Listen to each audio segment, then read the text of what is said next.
स्वागत है आपका हमारे YouTube चैनल में। तो इससे पहले की वीडियो में हमने चंद वंश की स्थापना के बारे में, उसका उदय कैसे हुआ और उसका जो प्रथम संस्थापक था वो कौन था, उसके बारे में हमने देख लिया। आज हम देखेंगे जो है चंद शासक थोअर चंद के बारे में। तो जैसे कि मैंने बताया था कि कुछ लेखक मानते थे कि जो चंद वंश का जो संस्थापक था वो सोमचंद था, लेकिन कुछ इतिहासकारों के अनुसार जो है चंद वंश का जो वास्तविक संस्थापक था वो थोअर चंद था। अब जैसे कि एक लेखक थे फ्रेजर ने बुक लिखी थी report on Kumaon and Garhwal, जो कि 1813 में लिखी थी। तो इनके अनुसार जो है इन्होंने जो है हर्षदेव जोशी एक ऐसे इतिहासकार थे जो कि मानते थे कि जो चंद्रवंश का जो संस्थापक था, प्रथम कुमाऊं का जो प्रथम स्वतंत्र शासक था वो थोअर चंद था, ना कि सोमचंद्र। तो इन्हीं के आधार पर जो है डब्ल्यू फ्रेजर हैं उन्होंने भी कहा था, उनके आधार पर भी चंद्रवंश का जो संस्थापक था वो कौन था, थोअर चंद था। और हर्षदेव जोशी और फ्रेजर दोनों का ही मानना ये था कि जो चंद्रवंश का जो वास्तविक संस्थापक था वो थोअर चंद था। ठीक है। अब जो है एक लेखक हुए हैमिल्टन। इनकी एक बुक थी किंगडम ऑफ नेपाल, जो कि 1881 ईस्वी में लिखा गया था। इन्होंने लिखा था कि जब थोअर चंद जो प्रयाग के निकट एक जगह थी जूसी, वहाँ से आकर के उन्होंने नेपाल के राजा के यहाँ पे क्या क्या था, नौकरी की थी। ठीक है। और एटकिंसन के अनुसार अगर हम देखें तो जो थोअर चंद का जो राज्यारोहण यानी राज्य अभिषेक हुआ था वो 1261 ईस्वी में हुआ था। और वो जो है 1281 ईस्वी तक उन्होंने क्या किया था, थोअर चंद ने क्या किया था, शासन किया था। अब थोअर चंद के बाद जो आता है वो आता है कल्याण चंद्र प्रथम, उसके बाद आता है त्रिलोकचंद और उसके बाद आता है अभयचंद। इनके बारे में हमको ज़्यादा जानकारी नहीं मिलती है, बट अभयचंद एक पहला ऐसा शासक था जिसके बारे में हमको जो सूचना मिलती है उसके खुद के अभिलेखों से मिलती है। ठीक है। और जो अभयचंद्र का जो सबसे प्राचीनतम अभिलेख था, ठीक है, वो मिला था 1360 ईस्वी में। ठीक है। और जो है ये कहाँ पे मिला, ये चंपावत के मानेश्वर नीले से हमको प्राप्त होता है। अभयचंद्र का प्राचीनतम एकमात्र एक ऐसा अभिलेख जो है उसके खुद के अभिलेख से हमको क्या मिलती है, इसकी जानकारी मिलती है। और जो है उसके बाद उसका एक पुत्र आता है कर्मचंद, जो सिर्फ 1 वर्ष शासन करता है, उसके बाद वो चला जाता है। उसके बाद उसका नंबर आता है ज्ञानचंद्र का। तो ज्ञानचंद्र का जो अभिलेख है उसमें हमको उसका जो ताम्र अभिलेख है उसमें हमको जानकारी मिलती है कि अभयचंद्र के वार्षिक श्राद्ध पर उसने क्या किया था, एक भूमि का दान दिया था, किसके, ज्ञानचंद्र के ताम्रपत्र अभिलेख में। ठीक है। तो ये है आपका थोअर चंद्र के बारे में। अब हम देखते हैं जो नेक्स्ट था वो गरुड़ ज्ञानचंद्र था। तो ये जो है आपका 29वां क्या था, शासक था। और इसका कार्यकाल था आपका 1365 से लेकर के 1420 तक का। ठीक है। और जैसे कि मैंने बताया है कि जो है इसका भी एक ताम्रपत्र मिला, ये मिला था आपका 1378 में। तो इसमें ये जानकारी मिलती है कि इसने अपने पिता यानी अभयचंद्र का क्या किया था, वार्षिक श्राद्ध करवाया था। ठीक है। इसने क्या करवाया था, अभयचंद्र का वार्षिक श्राद्ध करवाया था। तो ये ज्ञानचंद्र एक पहला शासक था, ठीक है, जो कहाँ गया था, जो गया था आपके दिल्ली के दरबार में। ठीक है। और उस टाइम पे जो दिल्ली का सुल्तान हुआ करता था वो था फिरोज शाह तुगलक। और ये जो है फिरोज शाह तुगलक ने ज्ञानचंद्र को उपाधि दी थी आपकी गरुड़ की। और ज्ञानचंद्र ने इस गरुड़ को अपना राज्य चिन्ह भी बनाया था। ठीक है। और उसको उपहार स्वरूप एक तराई भाबर वाला क्षेत्र भी दिया था। ठीक है। किसको, ज्ञानचंद्र को। ठीक है। और जो है जिस दौरान उसको तराई भाबर वाला क्षेत्र दिया गया था, उस टाइम पे पीरियड पे जो तराई भाबर वाला क्षेत्र था उसमें कटहेरियों का क्या था, शासन था। ठीक है।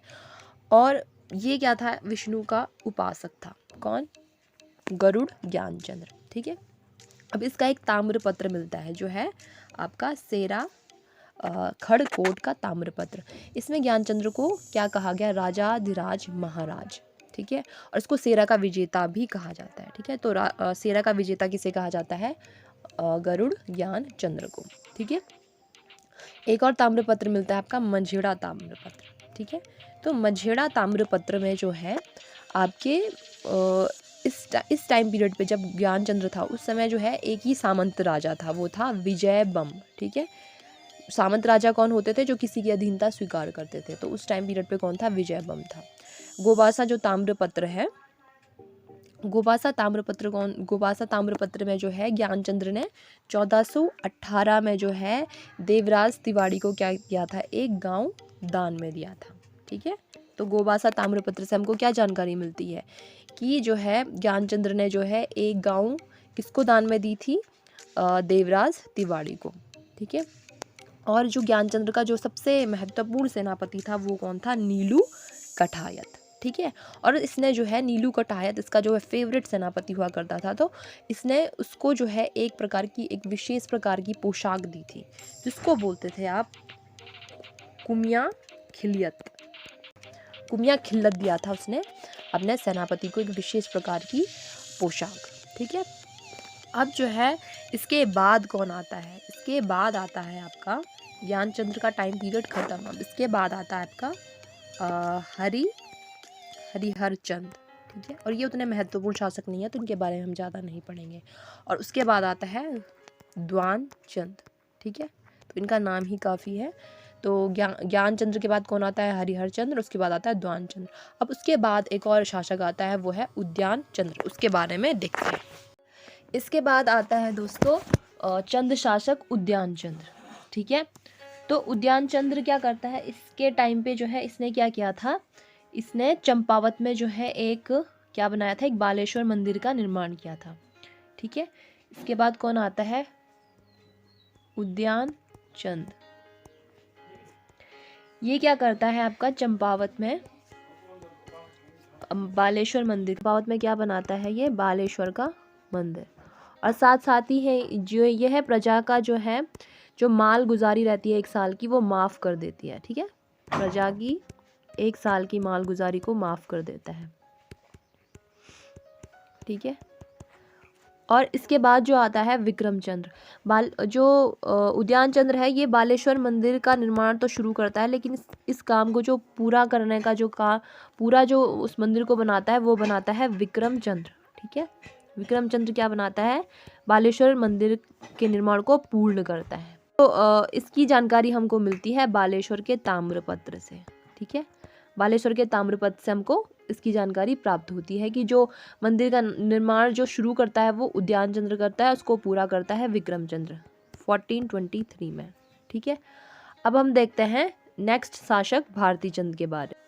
अब हम देखते हैं आपके नेक्स्ट शासक जो कि था भारती चंद्र के बारे में। तो भारती चंद्र का जो शासन काल था वो था आपका 1437 से लेकर के 1477 तक।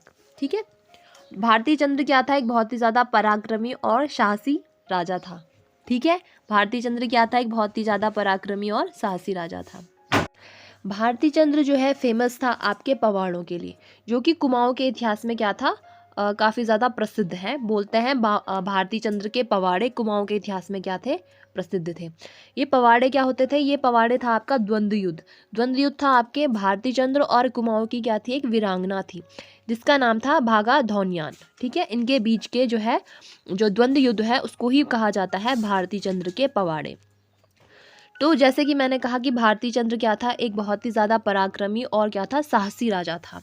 ऐसा क्यों बोला जाता है? क्योंकि इससे पहले के जितने भी चंद शासक थे वो क्या करते थे? वो जो डोडी के राजा थे उनकी अधीनता स्वीकार करते थे, लेकिन जो भारती चंद्र था वो एकमात्र ऐसा शासक था जिसने डोडी राज्य के विरुद्ध ही क्या कर दिया? आपका आक्रमण कर दिया।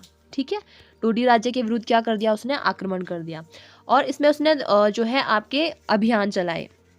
पहला अभियान था आपका कटुकनौला के विरुद्ध। ठीक है, पहला अभियान कहा था? कटुकनौला के विरुद्ध था। और दूसरा जो उसने आक्रमण किया वो क्या? आपका काली नदी के किनारे बाली चौड़ के निकट। ठीक है, बाली चौड़ में। तो इसने क्या किया? आपका डोडी राज्य पर आक्रमण किया। पहला आक्रमण किया कटुकनौला में और दूसरा क्या? बाली चौड़ में। कहा जाता है कि इसने जो है भारती चंद्र ने लगभग 12 वर्षों तक, कब तक? 12 वर्षों तक जो है इसने डोडी पर घेरा डाला और अंततः उसको जो विजय मिली 1451 और 52 में। ठीक है, 1451-52 में उसको क्या मिली? विजय मिली। इसकी सेना में सभी जातियों के लोग थे। ठीक है, इस जो सेना थी इसमें सारी जातियों और धर्म के क्या थे? लोग थे। ठीक है, अब जो है क्या होता, जो है जब भारती चंद्र के जो सेना थी जब वो डोडी अभियान में थी तो तभी जाके क्या हुई थी, एक नई जाति की उत्पत्ति हुई थी। ये क्या थी? नायक जाति। क्या थी? नायक जाति। और नायक जाति क्या थी? ये जो चंद्र के सैनिक थे उनकी क्या थी? एक अवैध संतान थी और इसी से ही जो है नायक जाति की क्या हुई? उत्पत्ति हुई। ठीक है।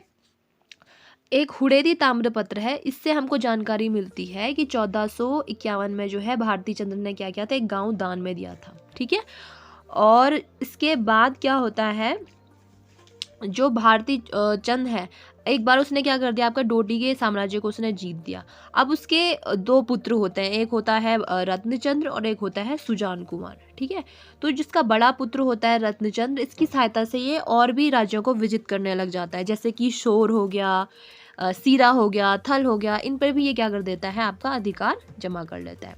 अब एक और ताम्रपत्र है जो कि है मझेड़ा ताम्रपत्र। ठीक, मझेड़ा ताम्रपत्र से हमको पता चलता है कि जो है भारती चंद्र ने एक मल्ल राजा था विजय बम, ठीक है, इसको भी क्या किया था? इसने परास्त कर दिया था। ठीक है। तो भारती चंद्र को हम कह सकते हैं बहुत ही ज्यादा क्या था? पराक्रमी शासक था। तो खेती खान का ये ताम्रपत्र है, इससे हमको पता चलता है कि जो है इसका जो एक दूसरा पुत्र भी था जो कि था सुजान कुमार, और पहला पुत्र कौन था? रत्नचंद्र। ठीक है। और खेतीकान ताम्रपत्र से हमको इसके दूसरे पुत्र के बारे में हमको जानकारी मिलती है जो कि था सुजान कुमार। ठीक है। ये तो है आपका भारती चंद्र के बारे में, जो कि एक पहला ऐसा शासक था जिसने कि आपके डोडी के विरुद्ध क्या किया था? आक्रमण किया था। अब इसके बाद हम देखते हैं, हम पहले ये देखते हैं कि सीरा राज्य क्या था। सीरा का अर्थ होता है आपका भोजन या खीर। अब वर्तमान में देखें तो ये सीरा वाला जो राज्य था वो जो है डीडी हाट के पास वाला था। वहाँ पे क्या थे? मल शासक थे। वहाँ पे मल शासक क्या करते थे? आपके शासन करते थे। जो सीरा के मल थे, मल वंश के जो थे, वो खुद को बोलते थे रैका राजा। और मल वंश का जो संस्थापक था वो किसको माना जाता है? जगत मल को माना जाता है। कल्याण मल के टाइम पीरियड पे भारती चंद्र क्या करता था? आपका शासन था। अब इसमें क्या होता है कि भारती चंद्र ने जो है डुंगरा बसेड़ा को अपना क्या किया? सामंत नियुक्त किया। ठीक है। उसके बाद जो आता है आपका डुंगरा बसेड़ा के बाद मदन सिंह और राय सिंह सामंत नियुक्त होते हैं। अब शोभा मल ने अपनी पुत्री का विवाह करवाया था किससे? बालो कल्याण चंद्र से। ठीक है। और कल्याण चंद्र के पुत्र रुद्रचंद उस टाइम पे जो है हरिमल क्या था? सीरा का क्या था? शासक था। ठीक है। और इसको रुद्रचंद ने परास्त किया था कब? 1590 में। ठीक है। और रुद्रचंद ने थल विजय के उपलक्ष्य में यहाँ पर एक शिव मंदिर भी बनाया था। रुद्रचंद ने सीरा में भूमि का विधि पूर्वक क्या किया था? बंदोबस्त करवाया था। और सीरा से मल्लों का प्राचीनतम जो ताम्रपत्र मिला वो 1353 में। तो पहले से ही जो है सीरा या जो मल शासक थे वो क्या करते थे? आपके बीच बीच में आपके आक्रमण कर देते थे चंद शासकों में। कुछ शासक तो जो उनकी अधीनता स्वीकार करते थे, लेकिन कुछ ने जो है उन पे आक्रमण करने का प्रयास भी किया और विजित भी किया, जैसे कि भारती चंद्र ने। अगला जो चंद शासक आता है वो आता है आपका रत्नचंद्र। ठीक है। रत्नचंद आता है आपका चंद शासक। इसका जो हमको अभिलेख मिलता है, जो इसके बारे में जो हमको पता चलता है वो मिलता है आपके ताम्रपत्रों से। एक ताम्रपत्र तो हमको मिला आपका लोहा घाट में। ठीक है। और एक ताम्रपत्र मिला हमको हुड़ेती में। ठीक है। तो इन दो ताम्रपत्रों से हमको जो है रत्नचंद्र के बारे में पता चलता है। ठीक है। अब जो है ये इसके पिता तो कौन थे? भारती चंद्र ही थे। ठीक है। ये जब गद्दी पे बैठा, ये बैठा 1477 ईस्वी में। ठीक है। अब इसी टाइम पीरियड पे जो है, मैंने बोला बीच बीच में डोडी के जो शासक हुआ करते थे, मल जो शासक हुआ करते थे, वो बीच बीच में आक्रमण भी किया करते थे। तो जो इसी के टाइम पीरियड पे जो है जो डोडी का जो शासक था नागमल, इसने क्या कर दिया? विद्रोह किया। ठीक है। इसने क्या कर दिया? विद्रोह किया। और इसने भी आपके 11 वर्ष तक क्या किया? शासन किया। ठीक है। अब जो है फिर से क्या होता है कि रत्नचंद्र इसको फिर से क्या कर देता है? परास्त कर देता है। ठीक है। किसे? आपके नागमल को, जो कि विद्रोह करता है बीच बीच में। ठीक है। और फिर से जो है यह है डोडी पर क्या कर देता है? शासन कर देता है। ठीक है। और वहाँ पे एक शाही वंश का की स्थापना कर देता है। ठीक है।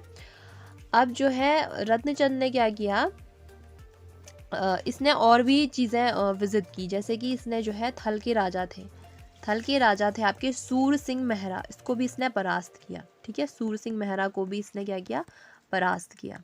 ठीक है, और इसने सीरा को भी क्या किया, विजित किया। ठीक है, सीरा को विजित किया और जो है वहाँ पे जो बसेड़ा राजपूत था उसको क्या बनाया, वहाँ का सामंत बनाया। ठीक है, ठीक है, सीरा को इसने विजित करके बसेड़ा राजपूत को उस जगह का क्या बनाया, सामंत बनाया। और रत्नचंद ही एक ऐसा पहला क्या था, चंद शासक था जिसने क्या किया, भूमि बंदोबस्त का कार्य किया। क्या किया इसने, भूमि बंदोबस्त का कार्य किया। ठीक है, और इसने इसके लिए एक अधिकारी भी नियुक्त किया जिसको बोलते थे आपके जिंदा केतल। ठीक है, इस अधिकारी को उसने जो है भूमि बंदोबस्त के लिए आपने नियुक्त किया। किसने, रत्नचंद्र ने। ठीक है, तो ये रत्नचंद के बारे में हमने देखा कि रत्नचंद की जानकारी हमको मिलती है लोहाघाट और हुड़ेती ताम्रपत्र से। इसी टाइम पीरियड पे जब ये गद्दी में बैठा तो जो डोडी का था आपका शासक नागमल, इसने विरोध किया और 11 वर्ष तक क्या किया, इसने शासन किया। हालांकि बाद में जो है रत्नचंद ने इसको पुनः क्या कर दिया, परास्त कर दिया आपके, और फिर से डोडी पर अपना शासन कर लिया। और जो है सीरा को भी इसने विजित किया, वहाँ पे अपने बसेड़ा राजपूत को उसने उस जगह का क्या किया, सामंत नियुक्त किया। और एक पहला एक शासक था जिसने कि भूमि बंदोबस्त के बारे में क्या किया, आपने कार्य किया। ठीक है, और उसके लिए उसने जो है जिंदा केतन नामक अधिकारी की नियुक्ति की। कीर्तिचंद्र के बाद जो गद्दी पर बैठता है वो बैठता है आपका इसका पुत्र रत्नचंद्र। ठीक है, अब रत्नचंद्र के बाद इसका पुत्र बैठेगा कीर्तिचंद्र गद्दी में। ठीक है, तो हम देखते हैं कीर्तिचंद्र के बारे में।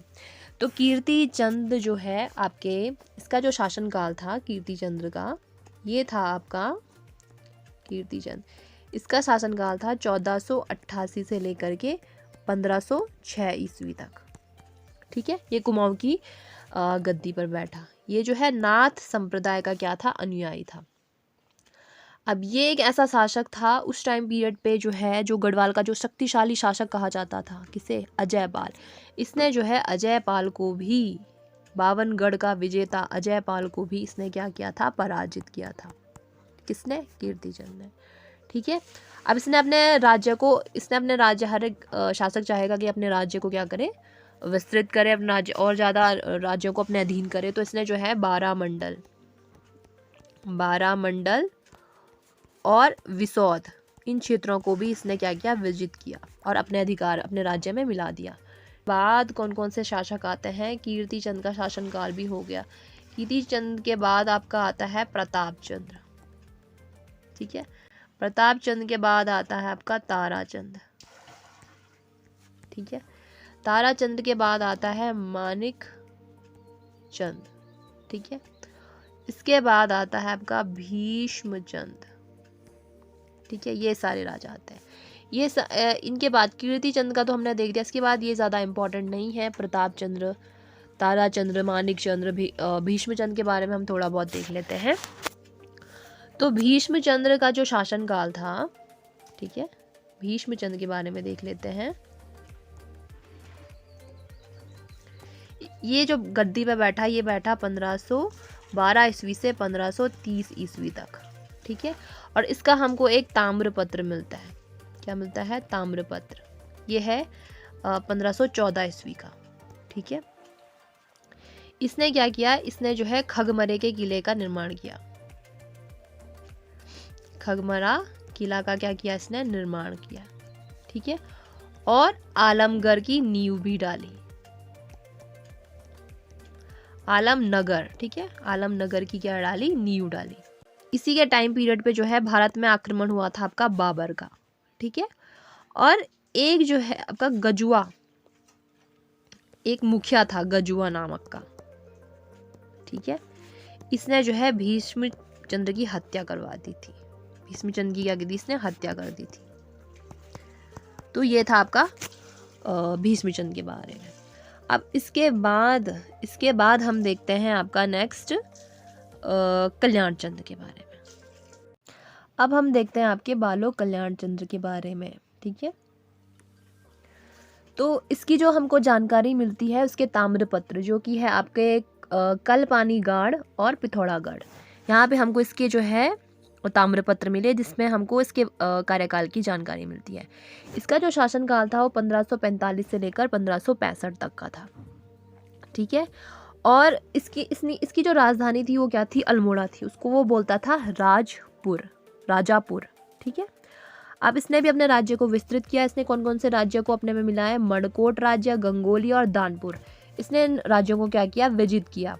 और इसका जो एक फेमस जो काम है वो क्या था, इसने लाल मंडी का किला का निर्माण, ये इंपॉर्टेंट है कि लाल मंडी किले का निर्माण किसके द्वारा किया गया, तो ये जो है निर्माण करवाया गया आपके बालो कल्याण चंद्र के द्वारा। और अल्मोड़ा में इसने क्या बनाया, एक नेला पोखर किला। ठीक है। तो इसने जो है 2 किले बनाए आपके, कहाँ पे, अल्मोड़ा में। एक तो था लाल मंडी का किला और एक था नेला पोखर का किला। ठीक है। अब इसका जो विवाह हुआ, मल वंश की जो राजकुमारी थी, राजा हरिमल की बहन के साथ इसका विवाह हुआ। ठीक है। तो कुछ चंद शासकों के तो मल वंश के साथ अच्छे संबंध थे, लेकिन कुछ के साथ नहीं थे। ठीक है। अब इसके बाद क्या होता है, अब जब इसका विवाह होता है तो इसको दहेज स्वरूप मिलता है सोर प्रांत। ठीक है। सोर प्रांत इसको दहेज में मिल जाता था। लेकिन इसकी चाहत और थी, इसको जो है सीर प्रांत भी चाहिए था। किसको, बालो कल्याण चंद्र को, लेकिन वो उतने में ही खुश हो जाता है। तो जो इसको दहेज में मिलता है सोर प्रांत, ये इसको अपने राज्य में मिला देता है इसको, और जो सीर वाला इसकी इच्छा स्वरूप ही रह जाती है। हालांकि इसकी जो सपना था कि जो है सीर प्रांत भी मेरे अंडर हो, इसकी इच्छा को पूरा करता है इसका जो पुत्र आता है रुद्रचंद। ठीक है। इसके बाद कौन आता है, इसका रुद्रचंद। ये अपने सेनापति जो इसका नाम था आपका पुरुषोत्तम पंत, इसकी सहायता से जो है ये आपके सीरगढ़ के किले को भी विजित कर देता है। ये इससे पहले इस पे 7 बार आक्रमण करता है सीरगढ़ के किले पर, और अंततः अपने सेनापति पुरुषोत्तम पंत की सहायता से जो है ये 1581 में सीरगढ़ के किले को भी क्या कर देता है, विजित कर देता है। पुरुषोत्तम पंत। ठीक है। पुरुषोत्तम पंत क्या था आपका, रुद्रचंद का क्या था, सेनापति था। और इसकी मदद से इन्होंने सीरा को जिड़ा था। इसका जो उपनाम था वो था पुरखू पंत। क्या था इसका उपनाम, क्या था, पुरखू पंत। ठीक है। और ये पिथौरागढ़ का क्या था, निवासी था। इसको बोला जाता है कुमाऊं इतिहास का रॉबर्ट ब्रुश। ठीक है। अब क्वेश्चन में आ सकता है कि कुमाऊं इतिहास का रॉबर्ट ब्रुश किसे कहा जाता है, तो वो कहा जाता है पुरुषोत्तम पंत को। ठीक है। ठीक है। तो रुद्रचंद के बारे में हम देखते हैं। रुद्रचंद जो है किसके बाद बनता है शासक, उसके पिता कौन होते हैं, बालो कल्याण चंद्र। इसके बाद रुद्रचंद जो है, उसके पिता की जो इच्छा थी कि सीरा वाला भी हमारे इलाके में आ जाए, सीरा का राज्य, तो अपने सेनापति जो है पुरुषोत्तम पंत की सहायता से उस राज्य को भी विजित कर देता है। 1565 से लेकर के 1500 आपके 97 तक जो है ये शासन करता है। कौन, रुद्रचंद। ठीक है। और ये 45वां शासक था। ठीक है। और जो है ये 1587 तक जो है ये स्वतंत्र राजा हुआ करता था। उसके बाद जो है अकबर आ जाता है, उसकी अधीनता वो स्वीकार कर देता है। ठीक है। और जो है हमको इसकी जानकारी हमको जो मिलती है एक अकबरनामा से, और जो है आईने अकबरी से। ठीक है। आईने अकबरी से हमको पता चलता है। और जो अकबरनामा है उससे हमको पता चलता है कि इसने रुद्रचंद ने जो है अकबर के साथ मुलाकात की थी लाहौर में। ठीक है। लाहौर में मुलाकात की थी 1588 में। ठीक है। और उसके और जो बीरबल थे उसके संबंध अच्छे थे, रुद्रचंद और बीरबल के। और आईने अकबरी से हमको पता चलता है कि जो कुमाऊं वाला इलाका था वो किसके अंतर्गत आता था, दिल्ली सूबे के अंतर्गत आता था। ठीक है। रुद्रचंद ने क्या किया, आपके अकबर को भेंट दी, काफ़ी महंगे तोहफे दिए, जैसे कि तिब्बती याग दिया उसने। ठीक है। तिब्बती याग दिया, और कुछ जैसे कस्तूरी हिरण की खाल उसको गिफ्ट में दी थी अकबर को। ठीक है। अब अकबर ने क्या किया था, रुद्रचंद को जो है 84 माल परगना का फरमान दिया था। इसके बाद ही रुद्रचंद को कहा जाने लगा जमींदार। इसने बोला उसको जमींदार। ठीक है, अकबर ने। और अगर हम देखें तो रुद्रचंद ने क्या किया, आपके तराई वाले क्षेत्र पर आक्रमण किया, लेकिन उसके आक्रमण को विफल किसने किया, हुसैन खान ने। हुसैन खान ने उस पर कब्जा कर लिया तराई वाले क्षेत्र पर। ठीक है। एक और इम्पॉर्टेंट चीज़ आ जाती है कि रुद्रपुर नगर की स्थापना किसने की, तो वो की आपकी रुद्रचंद ने। ठीक है। और मल्ला महल की स्थापना भी किसने की, रुद्रचंद ने। ठीक है। अब जो गढ़वाल वाला इलाका था वहाँ पे जयपाल ने क्या किया था, एक सरोला ब्राह्मण वाली प्रथा उसने स्टार्ट की थी ब्राह्मणों में। उसी प्रकार से जो है रुद्रचंद ने जो है चौथानी ब्राह्मण, सरोला ब्राह्मण की तरह ही एक चौथानी ब्राह्मणों की मंडली बनाई, और उसमें जो टॉप मोस्ट वाले ब्राह्मण थे वो थे चौथानी ब्राह्मण, उसके बाद थे पंच बिड़िये जिसको तिथानी भी बोलते थे, उसके नीचे आते थे हलिये ब्राह्मण, फिर ओले ब्राह्मण, फिर छियोड़े ब्राह्मण। इस तरीके से उन्होंने ब्राह्मणों का भी एक क्या कर दिया, डिवीज़न कर दिया, मतलब उनको क्रमबद्ध कर दिया। जैसे टॉप वाले चौथानी हो गए, फिर पंचबिड़िये, हलिये, और उनको उस हिसाब का क्या कर दिया, उनको काम बांट दिया। अब जैसे ओले ब्राह्मण हो गए थे, तो वो जो ओले गिरते थे जिस टाइम पीरियड पे, तो इनका ओले ब्राह्मणों का काम था भाई सतर्क करना कि ओले पड़ने वाले हैं, ठीक है। और उसी प्रकार से जो है आपके जो छियोड़े ब्राह्मण होते थे वो घरों के कार्य के लिए नियुक्त किए जाते थे, ठीक है। अब जो है सीरा तो उसने विजित कर लिया था, किसने, रुद्रचंद ने। इसके बाद वो और अपने राज्य का विस्तार करना चाहेगा, तो उसके अलावा उसने और कौन कौन सी जगह को वो किया, विजित किया। उसके बाद उसने अस्कोट, दारमा, जौहार, इन सारे ये सारे के सारे राज्य रुद्रचंद के अधीन हो जाते हैं, ठीक है। उसने क्या किया था, जो है 4 संस्कृत ग्रंथ भी लिखवाए थे। कौन कौन से, त्रैवर्णिक धर्म निर्णय, सैनिक शास्त्र, ययाति चरित्रम और उषा राग गोत्र, ठीक है। ये 4 क्या क्या लिखवाए थे उसने, संस्कृत ग्रंथों की आपकी रचना की थी रुद्रचंद के टाइम पे, ठीक है। जनता के लिए क्या बोलता था वो, पौड़ी 15 बिस्वा, ठीक है। उस टाइम पीरियड पे जो है जो भूमि का मालिक हुआ करता था चंदों के टाइम पीरियड पे, उसको बोलते थे थातवान। क्या बोलते थे, थातवान। और ये भी जो है आपके जो गांव में जो अनाज हुआ करता था उसका 6वां 1/6 जो भाग होता था वो टैक्स के रूप में राजधानी में पहुंचाने का कार्य किया जाता था, ठीक है। और ये कार्य जो है रुद्रचंद ने किसको दिया था, कैनी खसों को दिया था। किसको दिया था, कैनी खसों को। क्या क्या काम दिया था भाई, जो किसान लोग हैं उनसे जो है अनाज का 1/6 भाग टैक्स ले करके और अपने राजधानी में पहुंचाने का काम, ठीक है। इसने इम्पोर्टेंट काम क्या किया था, इसने इम्पोर्टेंट काम ये किया था कि जो है इसने जो है संस्कृत, इसका जो है आपके शिक्षा पे विशेष जोर रहता था, तो इसने संस्कृत अध्ययन के लिए जो है जो युवा थे उस टाइम के, जो युवा थे उनको भेजा था उसने कश्मीर और काशी कि आप क्या करो, संस्कृत का अध्ययन और ज़्यादा से ज़्यादा क्या करो, अध्ययन करो, ठीक है। और उसके बाद उसने क्या किया, 4 संस्कृत ग्रंथों की रचना भी की, जो मैंने बताया, त्रैवर्णिक, सैनिक, याति चरित्रम और उषा राग गोदय, ठीक है। अब हम देखते हैं आपके, ये तो हो गया आपके रुद्रचंद के बारे में, ठीक है।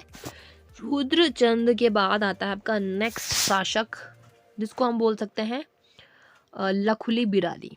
लखुली बिरारी उसको वहाँ की जनता बोलते थे। इसका नाम था लक्ष्मी चंद, ठीक है। ये था आपका 46 वाला शासक, गद्दी पर बैठा आपका 1597 में। इसको जो है लखुली बिराली बोलते थे वहाँ की जो सामान्य जनता था। लखुली बिराली मतलब कि भीगी बिल्ली, ठीक है, क्योंकि ये जो है उस टाइम पे जो है ये मुगलों के सामने जो है एक बिल्ली, भीगी बिल्ली के समान क्या करता था, रहता था, ठीक है, उनकी अधीनता स्वीकार करता था।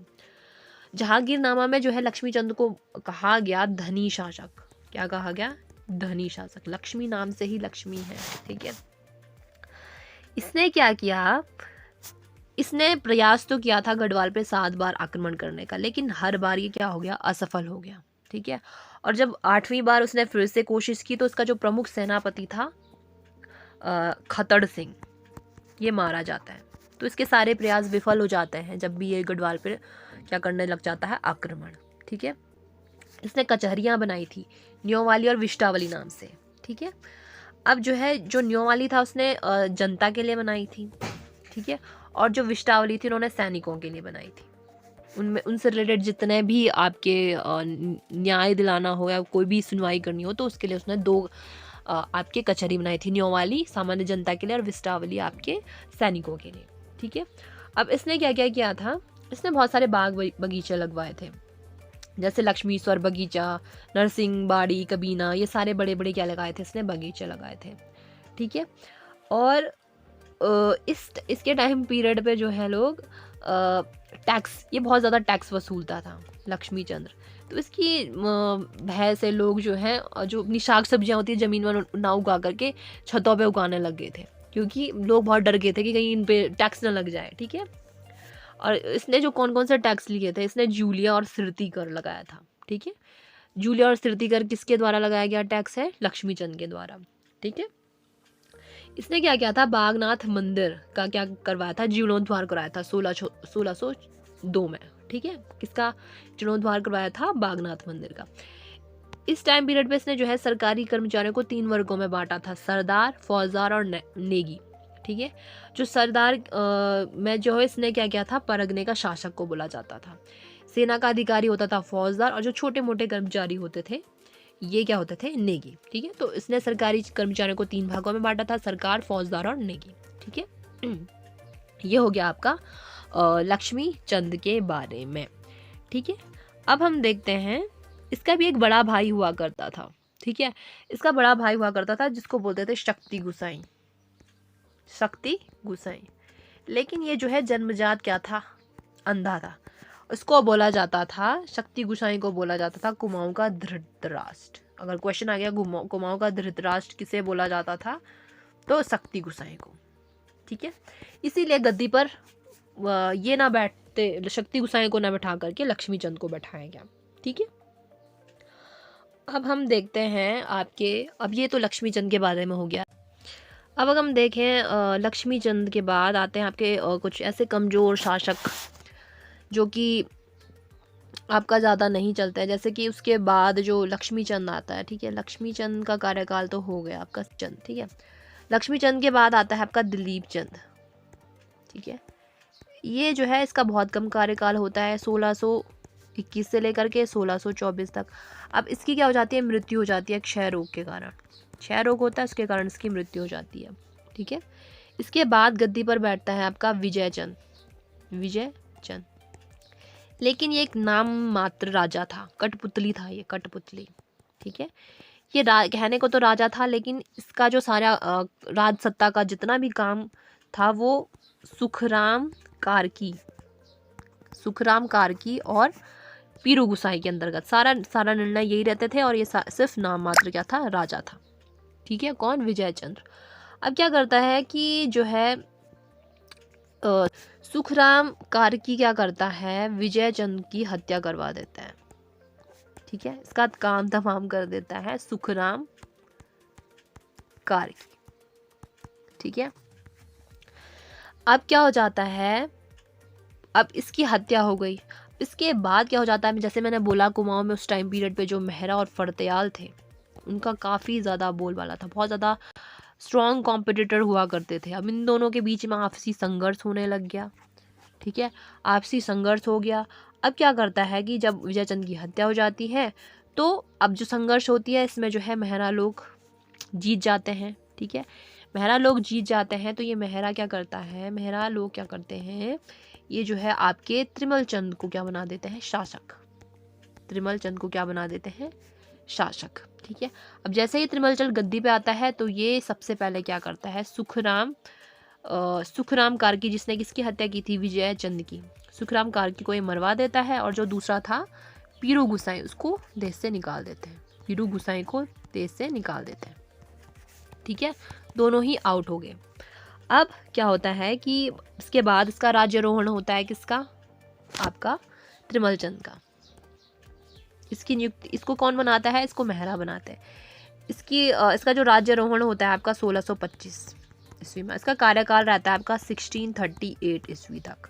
ठीक है, इसकी जानकारी हमको मिलती है गढ़युड़ा ताम्रपत्र से। किसके बारे में? त्रिमल चंद्र के बारे में। ठीक है, और ये कौन था गढ़युड़ा? ये बेसिकली त्रिमल चंद्र का सेनापति था। कौन था? सेनापति था। उसके ही ताम्रपत्र से हमको पता चलता है कि जिसने युवराज का काम किया था त्रिमल चंद्र ने। ठीक है, ये तो हो गया इसके उत्तराधिकारी के बारे में। ठीक है, अब हम पढ़ेंगे आपके इसके बाद जो आएगा, त्रिमल चंद्र के बाद आएगा इसका भी उत्तराधिकारी बाज बहादुर चंद्र, लेकिन इसके बारे में हम पढ़ेंगे आपकी नेक्स्ट वीडियो में।